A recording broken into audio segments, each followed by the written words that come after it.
Quando Deus coloca uma geração em nossas mãos. Eu quero ler com vocês 1 Coríntios 11, verso 1, que diz assim: Sede meus imitadores, como também eu sou de Cristo.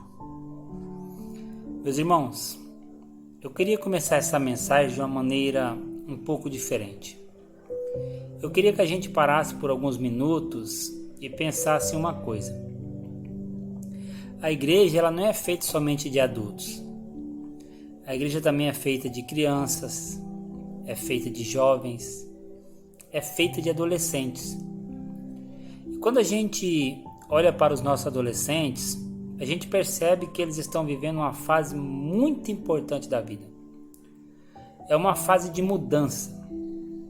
E eles estão crescendo. Estão começando a tomar conta das suas próprias decisões. Estão começando a formar as suas próprias opiniões. Começam a escolher quem querem ser. E é justamente nessa fase de muitas perguntas que começam a aparecer a principal. Quem eu sou? O que eu vou fazer da minha vida? Em quem eu posso confiar? Será que Deus realmente existe? Será que vale a pena continuar na igreja? Meus amigos, são muitas perguntas que os adolescentes têm. E talvez muitas vezes nós olhamos para um adolescente e talvez pensamos: ele é novo ainda. Mas na verdade, meus amigos, ele está vivendo uma fase que pode definir muita coisa na vida deles. E por isso eu acredito que Deus olha para essa fase com muito carinho. Porque Deus sabe o que existe dentro de cada adolescente. Deus sabe dos sonhos. Deus sabe também dos medos. Deus sabe das lutas que eles não contam para ninguém. E Deus sabe também, meus irmãos, o que eles ainda podem se tornar.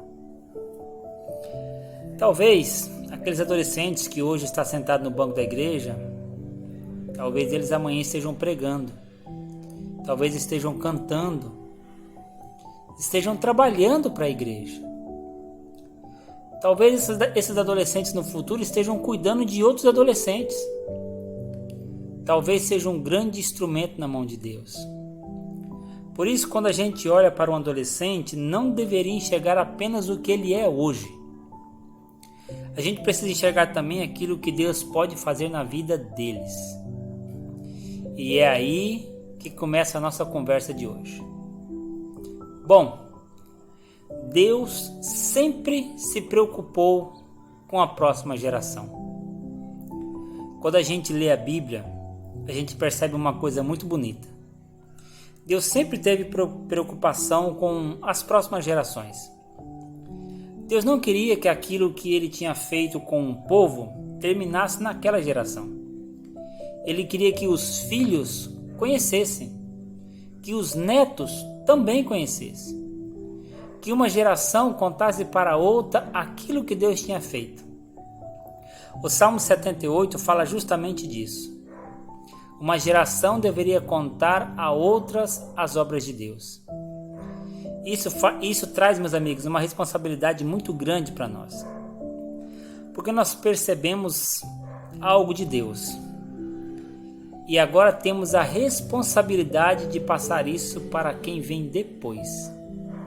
A fé não pode parar na nossa geração. Aquilo que aprendemos sobre Deus precisa continuar. Aquilo que Deus fez por nós precisa ser contado. E dentro da igreja existe um grupo de pessoas que tem uma oportunidade muito especial de fazer isso. São aqueles que cuidam dos nossos adolescentes. E aí eu começo a pensar no nosso papel. Talvez alguém aqui pode estar pensando: mas eu só dou aula da escola sabatina, eu só ajudo na classe, eu só acompanho os adolescentes. Mas eu quero dizer uma coisa para vocês. Não existe só quando estamos falando de uma vida. Você pode achar que está apenas passando uma lição, mas talvez aquele adolescente esteja ouvindo pela primeira vez alguém falar de Deus de uma maneira que ele entende. Você pode achar que está apenas conversando com eles, mas talvez aquela conversa seja exatamente o que ele precisa ouvir naquele dia. Você pode achar que está apenas mandando uma mensagem. Você não veio hoje? Está tudo bem? Mas talvez aquele adolescente estivesse esperando alguém perceber que ele estava sumido. É por isso que precisamos olhar para esse trabalho com outros olhos. Eu penso assim, nós não estamos simplesmente cuidando de uma classe. Estamos ajudando a cuidar de uma geração. São eles o futuro da igreja. Mas que tipo de líder Deus quer? E aqui entra o nosso texto. Paulo disse: sede meus imitadores, como também eu sou de Cristo. Olha que interessante, que poderoso. Paulo poderia simplesmente dizer: façam o que eu ensino. Mas não foi isso que ele disse. Ele disse: imitem a minha vida. Isso é muito forte, meus irmãos. Porque uma coisa é aquilo que eu falo, outra coisa é aquilo que eu vivo. E quem trabalha com adolescente precisa entender isso. Porque adolescente observa muito. Às vezes ele não fala, mas ele observa. Ele observa como você trata as pessoas, observa como você fala, observa como você reage quando alguma coisa não dá certo. Ele observa se você perdoa as pessoas, ele observa se você é humilde, ele observa se você realmente ama a Deus. E principalmente, ele observa que aquilo que você fala na igreja também existe na sua vida fora da igreja. Por isso, talvez a pergunta não seja apenas que tipo de aula eu estou dando. A pergunta é: que tipo de exemplo eu estou sendo? Essa é a pergunta. O adolescente, ele precisa de alguém que mostre Jesus. Nós vivemos em um tempo extremamente complicado. Hoje o adolescente recebe informação o dia inteiro.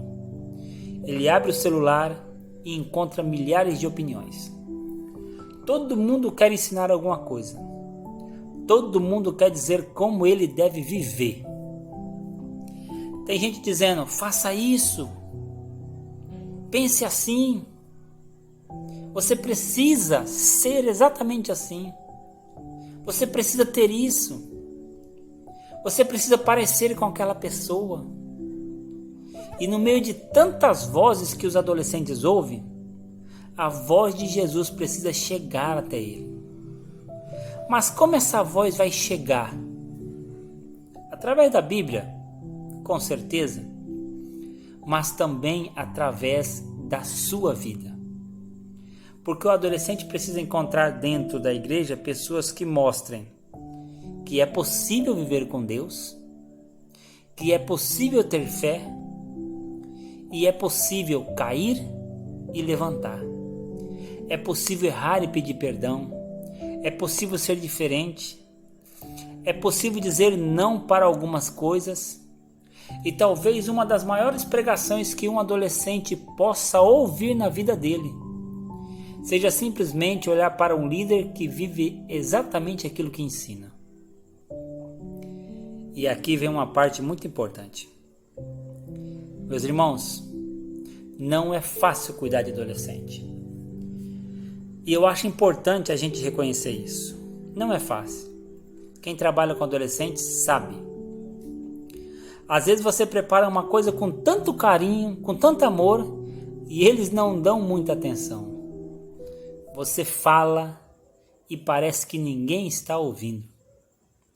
Você chama e alguns simplesmente não aparecem. Você tenta ajudar e às vezes eles não querem ajuda. Tem dias que dá vontade de falar assim: eu não vou mexer mais com isso, deixa pra lá. Eu já fiz a minha parte. Muitos líderes falam isso: eu fiz a minha parte. E eu entendo, porque realmente não é fácil. Mas é justamente aí que precisamos lembrar. Jesus também não desistiu de nós quando nós demos trabalho. Quantas vezes Deus teve paciência com você? Quantas vezes você errou? Quantas vezes prometemos e não cumprimos?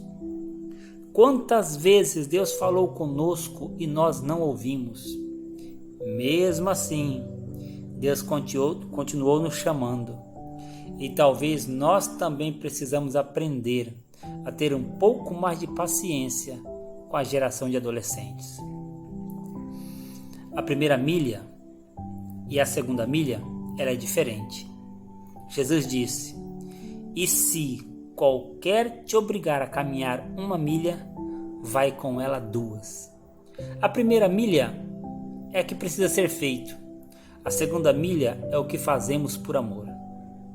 E talvez esteja aí uma das maiores diferenças entre simplesmente ter uma função e realmente ser um líder espiritual. Dar a aula é a primeira milha. Procurar quem faltou é a segunda. Estar na igreja no sábado é a primeira milha. Lembrar daquele adolescente na terça-feira é a segunda. Fazer uma oração na frente da classe, meus amigos, isso é a primeira milha.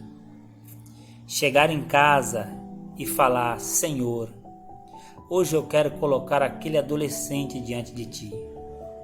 Isso é andar a segunda milha. Ensinar na classe dos adolescentes é a primeira. Escutar é a segunda. Ver o adolescente na igreja é a primeira milha. Perceber quando ele começa a desaparecer, a enfraquejar, é a segunda milha. E talvez seja isso que esteja faltando um pouco hoje. Não temos isso. Não temos programa, não temos recursos. Talvez esteja faltando gente disposta a andar simplesmente a segunda milha.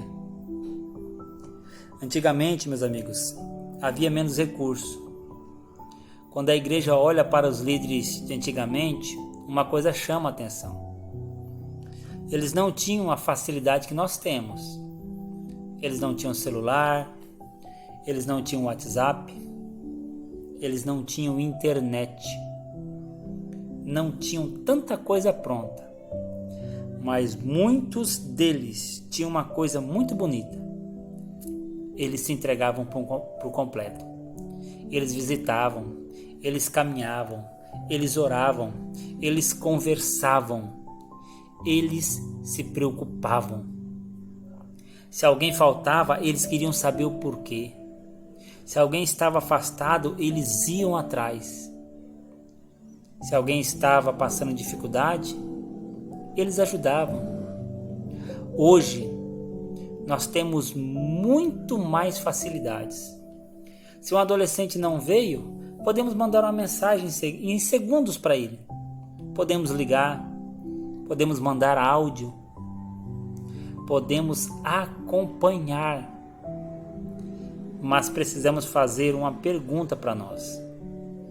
Será que com tanta facilidade estamos realmente cuidando mais? Porque talvez antigamente eles tivessem menos recurso, mas tinham mais disposição. E hoje nós temos muito mais recursos, mas precisamos cuidar para não perder a disposição. O professor, meus amigos, precisa orar pelos adolescentes. Eu acho que essa é uma das coisas mais importantes. Nós precisamos orar pelos nossos adolescentes. Não somente uma oração geral, mas oração por nome. Senhor, cuida do André, cuida da Maria. Senhor, ajuda aquele adolescente fulano. Senhor, fortalece aquele adolescente. Senhor, não deixa o João se afastar. Talvez aquele adolescente nunca saiba que você fez isso. Mas Deus sabe, meus amigos. E quando um líder começa a carregar os adolescentes no coração, algumas coisas mudam. Porque você deixa de olhar para eles apenas como alunos. Você começa a olhar para eles como vidas que Deus colocou perto de você. Aí está a diferença. E precisamos aprender a não desistir. Talvez exista alguns professores cansados, e eu sei que cansa. Talvez alguém esteja pensando, eu já tentei, eu já conversei, eu já procurei, e ele continua do mesmo jeito. Mas eu quero dizer uma coisa, não desista tão rápido. Às vezes a semente ela demora a nascer. Você não vê nada hoje, mas Deus está trabalhando. Você fala uma palavra hoje e talvez daqui 5 anos aquele adolescente se lembra dela. Você faz uma oração hoje e talvez daqui a 10 anos você vai ver o resultado. Nós não sabemos o que Deus está fazendo por trás daquilo que os nossos olhos simplesmente não conseguem ver. Por isso, continue, ore, ame, converse com os seus adolescentes, procure os seus adolescentes e perdoe os seus adolescentes. Ajude eles.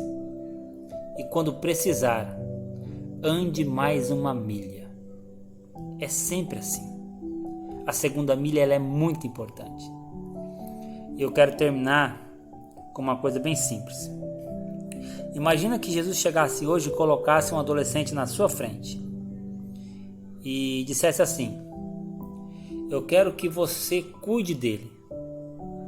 Não que você seja perfeito, não que você saiba de tudo, mas que você cuide. Que você ore por esse adolescente, que você ensine, que você procure ele quando ele não vier à igreja, que você não desista desse adolescente, que você mostre para ele quem é Jesus. O que você faria se Jesus fizesse isso com você? Porque talvez, meus amigos, Jesus já tenha feito isso. Talvez aquele adolescente que está sentado na sua classe seja uma vida que Deus colocou no seu caminho, como de fato é. E nós precisamos entender o tamanho disso. Nós não estamos simplesmente preparando uma aula, uma classe de estudo. Estamos ajudando a preparar uma vida. Não estamos simplesmente organizando uma programação dos adolescentes. Nós estamos tentando manter uma geração perto de Jesus. Anote isso. E talvez um dia lá no céu, um daqueles adolescentes vai chegar perto de você e dizer: eu quase desisti. Eu quase fui embora. Eu estava passando por muitas coisas, mas você me procurou. Você orou por mim. Você conversou comigo. Você não desistiu de mim. E naquele momento, meus amigos, lá no céu, você vai entender que aquela segunda milha que você andou valeu a pena. Aquela mensagem valeu a pena. Aquela ligação valeu a pena. Aquela oração valeu a pena. Aquela conversa valeu a pena. Porque uma vida vale muito. Então, meus irmãos, que Deus nos ajude a sermos mais do que professores. Que Deus nos ajude a sermos líderes de verdade. Líderes que não cuidam de adolescentes somente dentro da igreja, mas que possamos ser líderes que lembrem deles durante a semana. Líderes que oram, líderes que procuram, líderes que escutam os seus adolescentes, líderes que perdoam os seus adolescentes, líderes também que têm que ter paciência com os adolescentes, líderes que andam a segunda milha e, acima de tudo, líderes que, quando os adolescentes olharem para a sua vida, conseguem enxergar um pouquinho de Jesus. Porque talvez essa seja uma das maiores coisas que podemos fazer por essa geração. Mostrar Jesus não só com a boca, mas principalmente com a nossa vida. Que Deus abençoe vocês, meus irmãos.